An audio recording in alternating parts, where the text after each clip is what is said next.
Thank you for joining us on today's episode of Maddie's Joy and Angelman Journey. I am your host, Adam Birchmeyer, and I am extremely excited to bring today's episode to you. We have a fantastic guest today, Amanda Moore, the CEO of the Angelman Syndrome Foundation.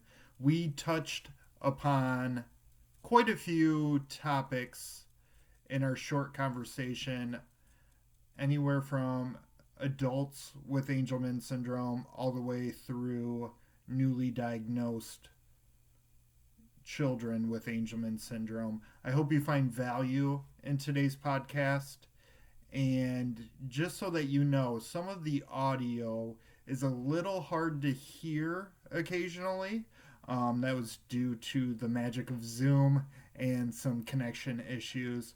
Um, but Amanda makes some great points. If you've met Amanda in the past, you know how fantastic she can be, or how fantastic she is, I should say. Enjoy this podcast, and thank you so much for listening.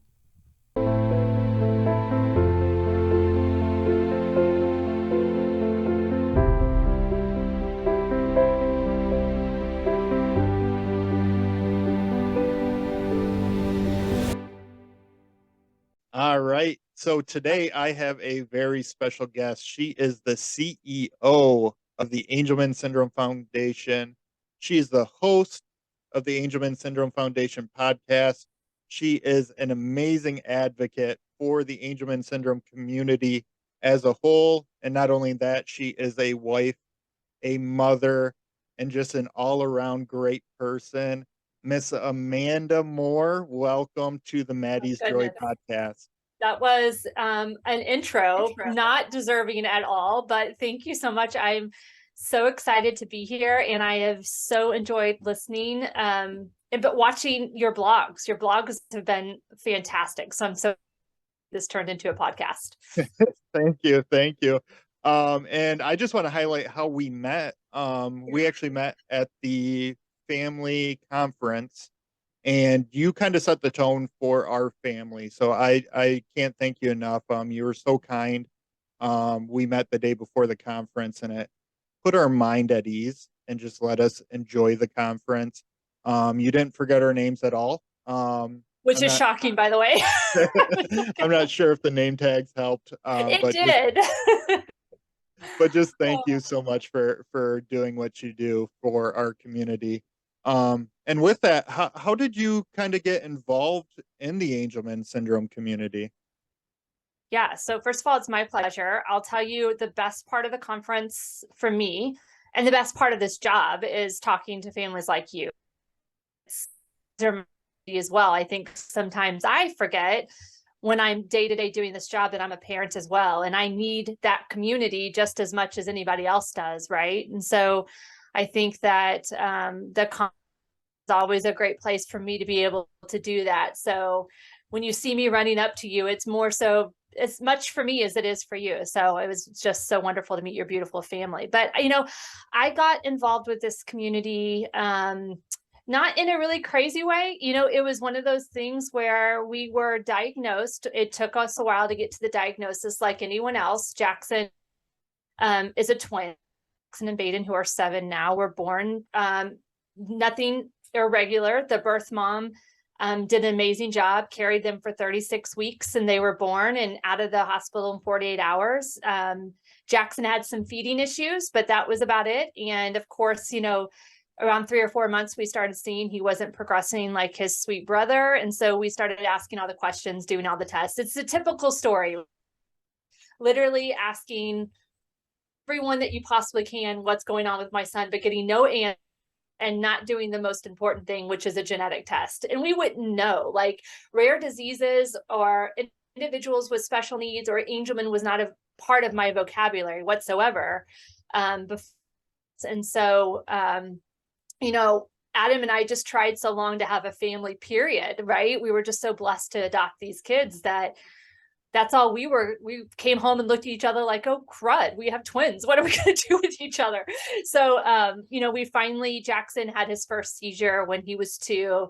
And that's when they finally did genetic testing. And so we got the diagnosis. And, I share this a lot with my new families that, when I can remember the smell of the hospital room, I can remember what I was wearing. I can remember what Jackson was wearing the moment the words Angelman syndrome came out of the doctor's mouth. And obviously it was for us a devastating diagnosis. It was like, grieving the life of a child that you thought you were going to have. We had no clue what Angelman was.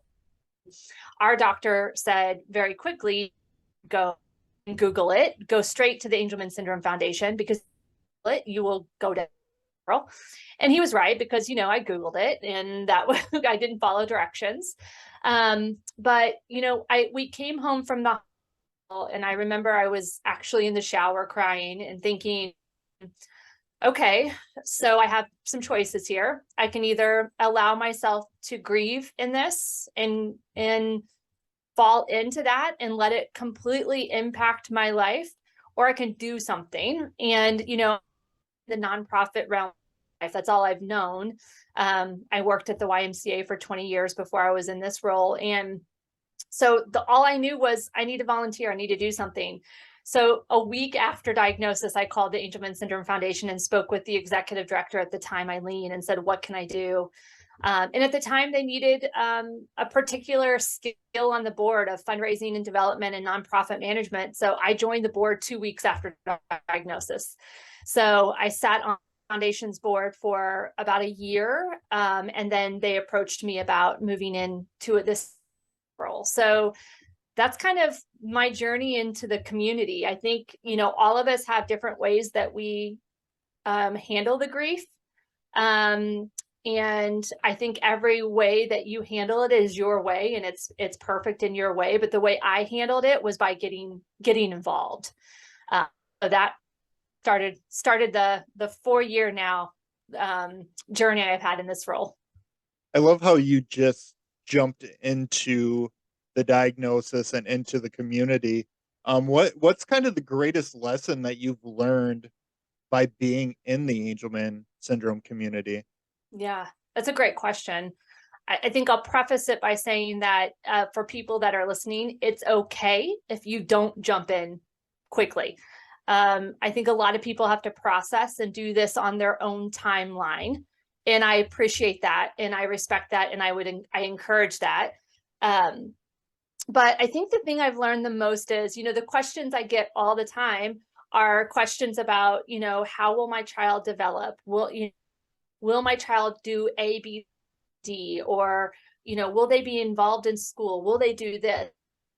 I would love to say there's a one size fits all in Angelman syndrome, but what I love about our community is our kids are so diverse in the skills that they take in and when they take them in. I think it's really funny now to hear when families tell me that a doctor said that your child won't walk or your child won't talk or your child, one of our doctors told us our child wouldn't love. And I'm like, oh, now like looking back, I'm like, are you kidding me? So it's really funny now to think all these kids like saying, well, forget you, like I'm going to do A, B, C, D, and even more. So I think that the diversity amongst how people, how our individuals grow and learn and develop and gain skills is really remarkable. And I also am so blown away by the tenacity of our caregivers, whether they're mom, dad, grandma, grandpa, aunt, whoever the caregiver may be, the sheer tenacity and will that they give their child the best life that they possibly can inspires me every day to continue to work hard, keep up, right? Like a lot of times I'm creating resources because a parent says, hey, like my school said that they will do this, but I need a resource. Can you create it right now? And I'm like, yeah, let's do this. And so, I don't think any of us would have gotten as far as we're at today if it wasn't for the tenacity of families before us and the tenacity of families now. So this is a very engaged community compared to a lot of the other rare disease groups that I work with. Absolutely. And I do want to touch on some resources that the Angelman Syndrome Foundation has.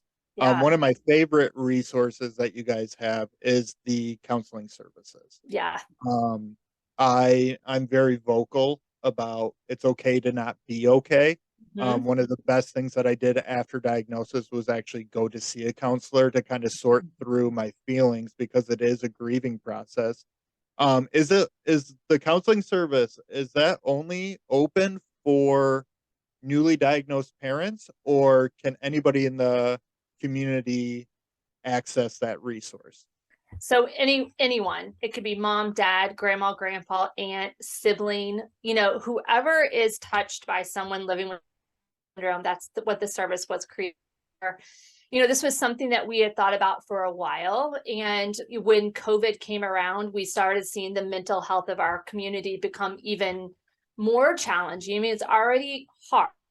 Health with the special needs community is hard. Divorce rates within special needs community is like 85%.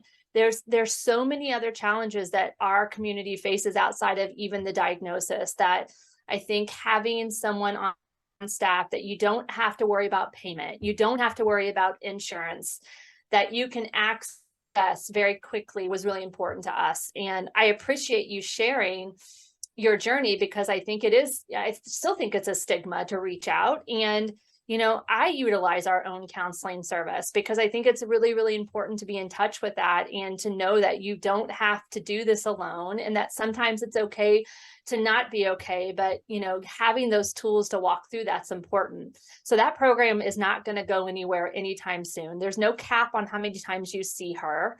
And, to date, she has probably, I think at this point, is probably even more now, but the last time I checked, she's had over 1,500 appointments in the last two years. And so this is obviously a service that's needed within the community. And here on Maddie's Joy, since my daughter's two, I always focus on kind of the early stages. So Yeah. I'm going to fast forward this conversation Yeah. to the older individuals with Hmm. Angelman syndrome.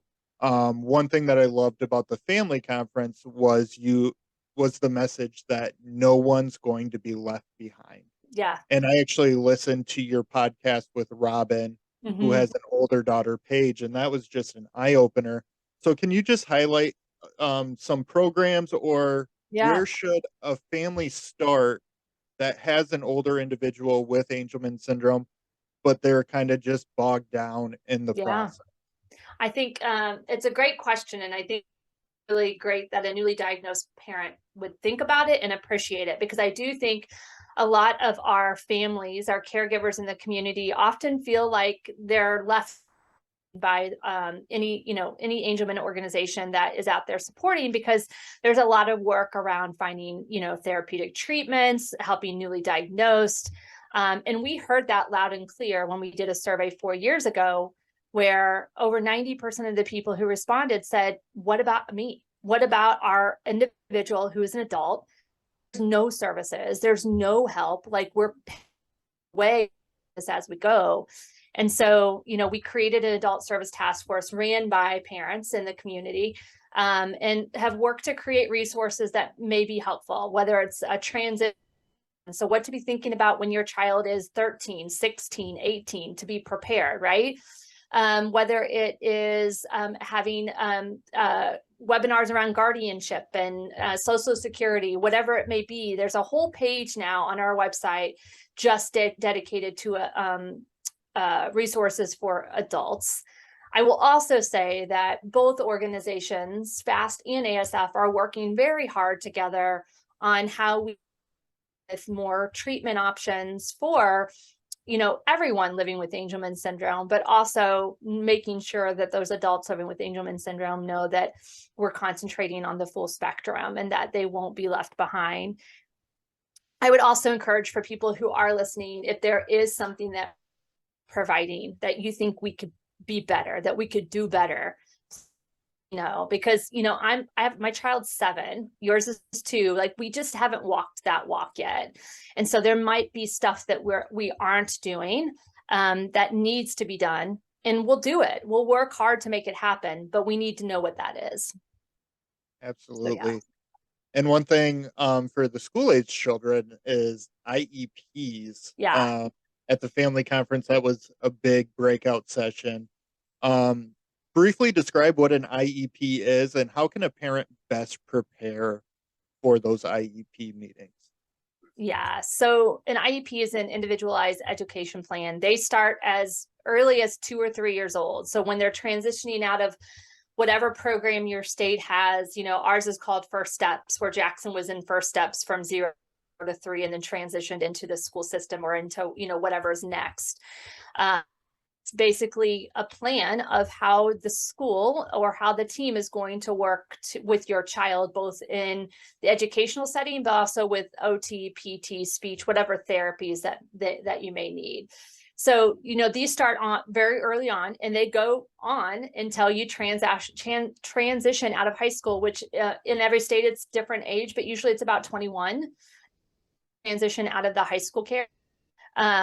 And so there's many resources we have for this, but I think the key when it comes to IEP is that you're really set the beginning of a collaborative village working for your child, understanding what your rights are, understanding what the capabilities of your child are, presuming competence. I think that's huge, is presuming competence and not just presuming that your child can't do something. That he can or she can. And so there's several resources we have around this. We have one IEP resource director with us.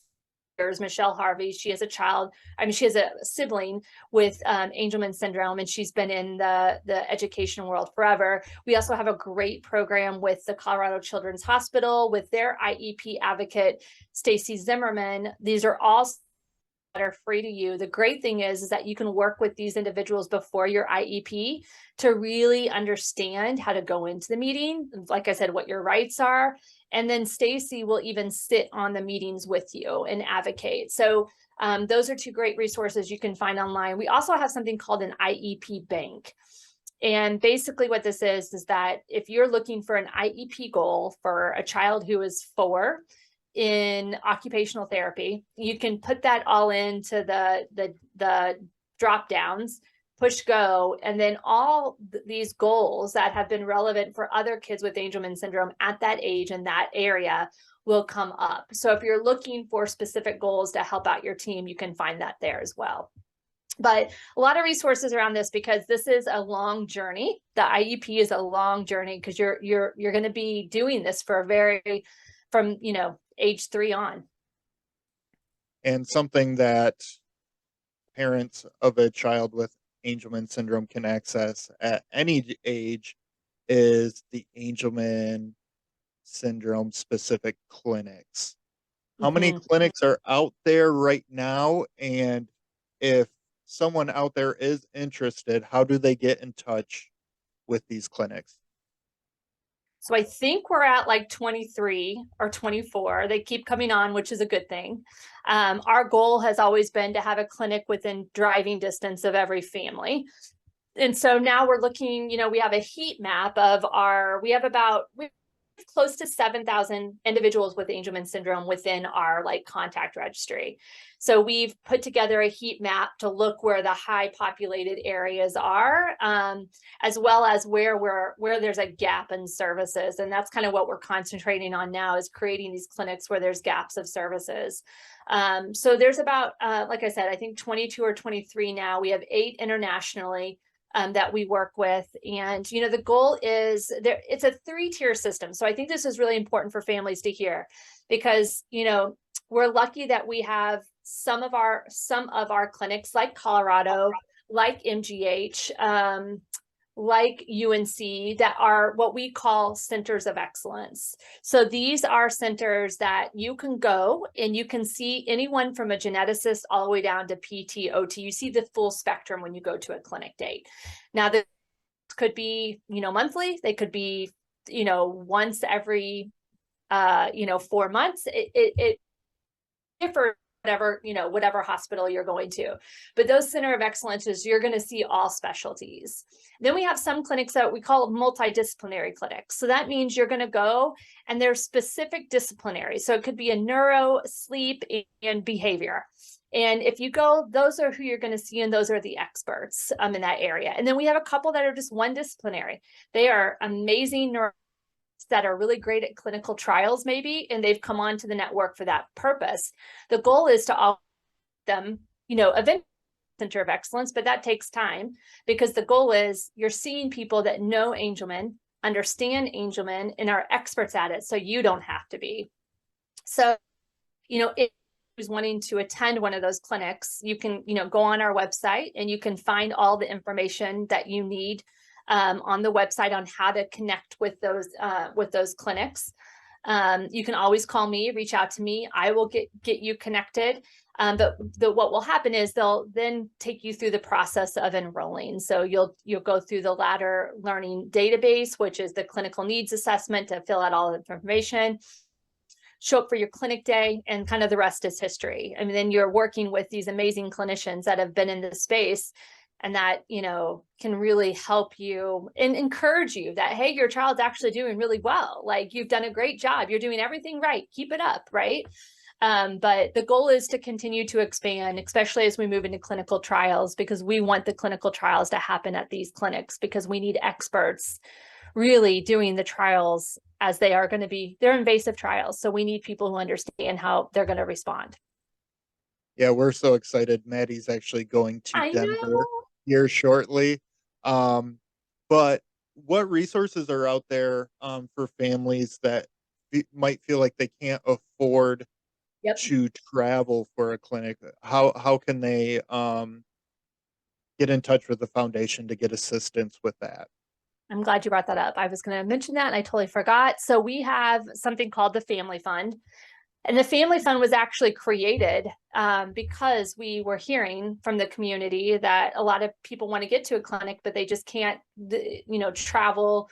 The amount to get there is a challenge. So we created this, this Family Fund in order to be able to support families to get to a clinic. Our motto is, if you want to get to a clinic, we will get you there. Help you get there. Obviously, the Family Fund has turned into so much more, which is amazing, because it really spoke to a lot of our donors. And now you can really apply for pretty much the game, which is great. But the clinics are really important for us in getting families to there. So if you want to get to a clinic and you're having trouble, reach out to me and we'll make it happen. No child left behind when it comes to the clinics, right? and that's one of the great things about this community. I would love to have you on further for some deep dives, but I really wanted this conversation to kind of encompass kind of a general overview of everything that you guys do at the Angelman Syndrome Foundation. How can people get in touch with you, or do you have any upcoming events or campaigns that you want to highlight?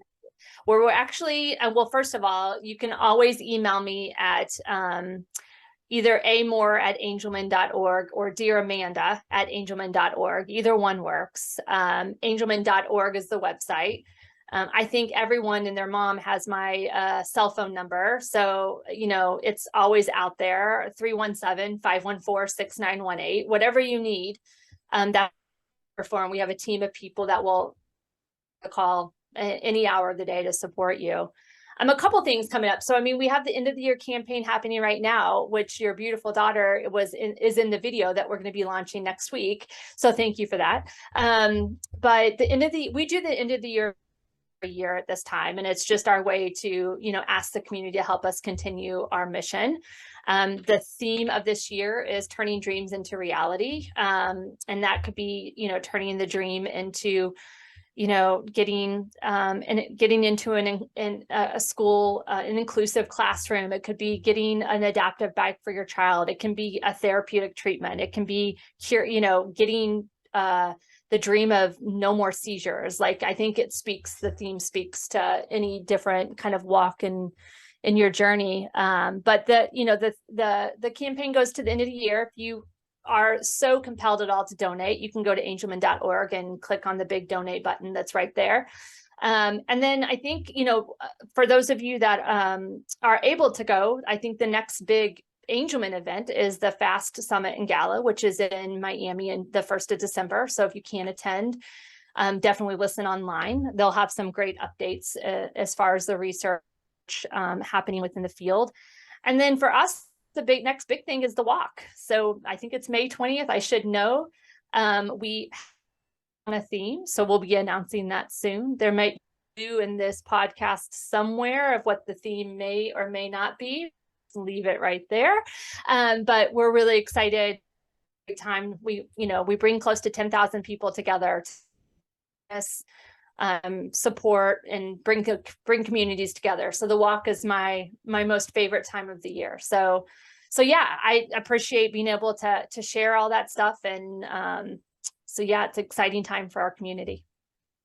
Well, Miss Amanda Moore, thank you so much for being on the Maddie's Joy podcast. Make sure that you listen to her podcast as well. There's some great episodes out there. I highlighted the one with Robin, but I really enjoyed the one with your son as well. Oh, can I tell you, we had to edit the heck out of that because he kept tattling on me. And I was like, you cannot tell the whole community that. It was hilarious.